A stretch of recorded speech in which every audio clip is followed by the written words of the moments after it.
Hi everyone, I'm Donna Stellhorn, your practical astrologer, and today we are talking about the new moon. It's on July 24. It's at 2 degrees of Leo. It's making an opposition to Pluto, a sextile to Uranus, and a trine to Saturn and Neptune. And if that sounds like it's intense, you are correct. It is. Let's talk about it. Now, before I go too much into the new moon, I did want to mention an upcoming date, and that is August 8th. August 8 is the Lion's Gate, and I've done a video in the past about this, but this upcoming Lion's Gate energy is going to be quite different. And that is because the minor grand trine is going to shift into a kite pattern because Mars will be in early degrees of Libra. That is a very intense configuration. I'm going to talk about it in a video, but I wanted to give you a heads up just in case I didn't get that video out in time, that a few days before August 8 and a few days after, and of course August 8 itself, be mindful when you are out in the world. So now let's talk about this new moon in Leo making an opposition to Pluto, and this is an exact opposition. And an opposition energy is quite different than a square. In an opposition energy, there's kind of a projection of your issues onto the other person and vice versa.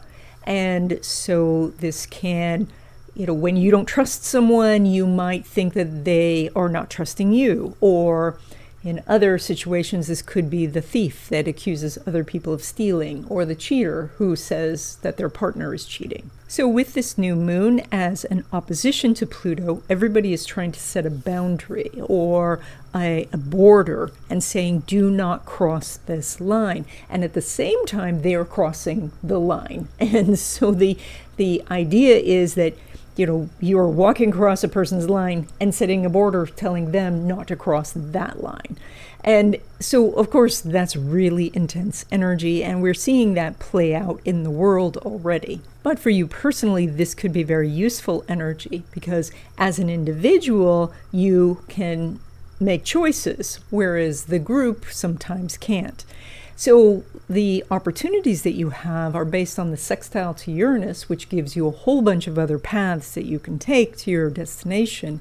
And you have Saturn with Neptune, and that's a trine to this new moon. And that is the energy of having this blueprint of what it is that you want to accomplish, or the life that you're trying to create. In the world astrology, what we call mundane astrology, there is a big push to try to establish borders or boundaries. But those borders or boundaries might be in somebody else's territory. And then the other people get upset about that, and no one with this opposition is willing to compromise. But in your individual life, you can make changes. And that is that first you identify what's no longer working in your life, what is dead and needs to be buried. That's the Pluto. Then with the sextile to Uranus, you can figure out all of these new paths that are opening up for you. And then the Neptune and Saturn combination helps you establish a real direction for yourself. But the loudest voice here is going to be Pluto. So the bottom line here is that Pluto is going to reveal what it's going to take to empower you to gain what you want. Uranus then offers you different paths to get to that point, and Saturn and Neptune give you the steps in order to get there. And this is a great opportunity for you because to have all of these major planets line up with this new moon is very rare.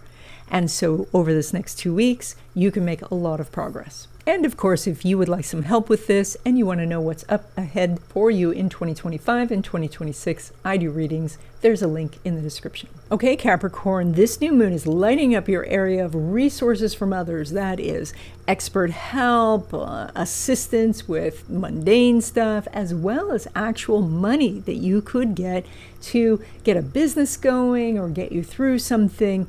But where the power is, but where you might feel afraid, is in the area of worthiness. And that is, if you're not feeling worthy, it's very hard for you to connect with those people who want to help you.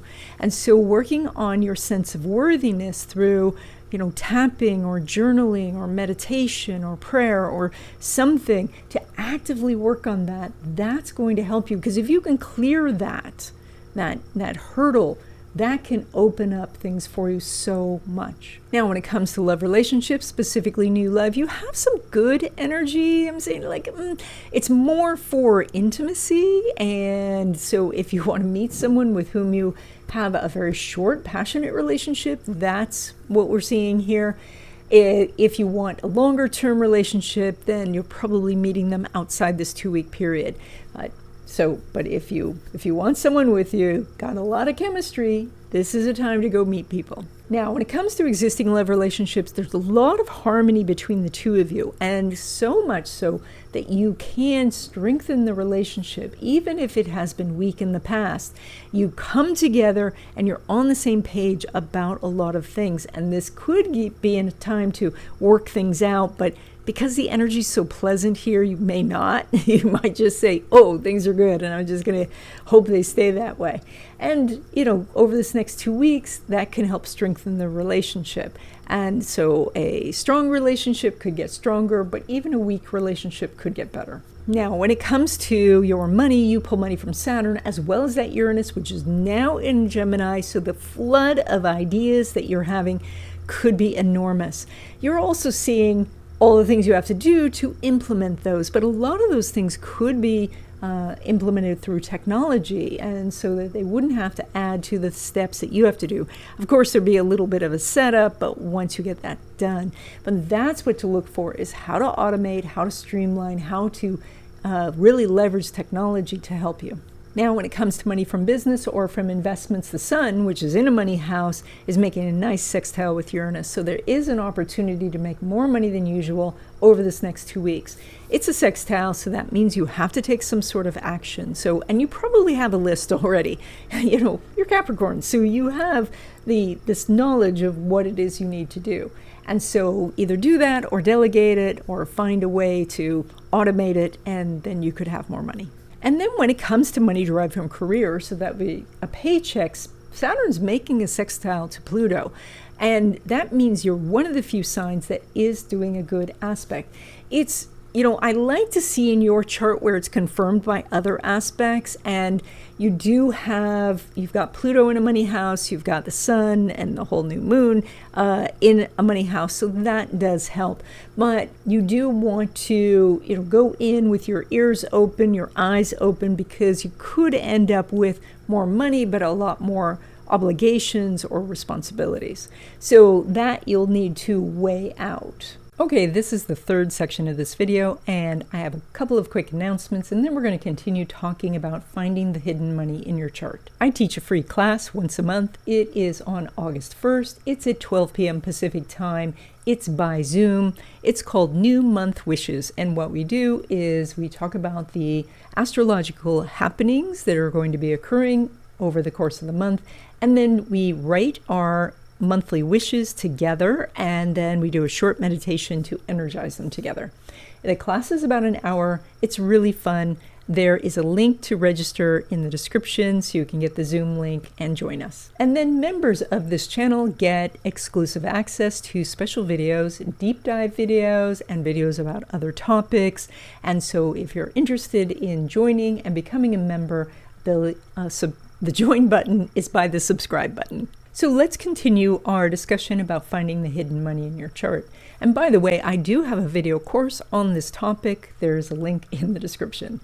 So last time we talked about finding your money planet based on the sign that was on the second house cusp.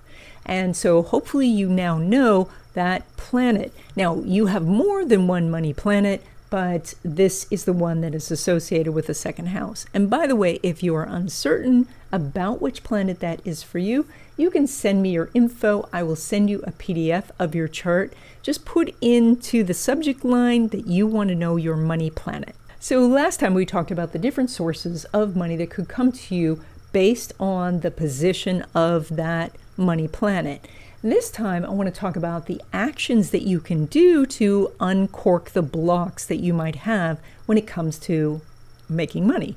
So we're going to start with kind of an overview, and then in future videos, we can chunk down and get to more specifics. But we're going to start by dividing our our chart into just 4 pieces, and that'll be 4 quadrants.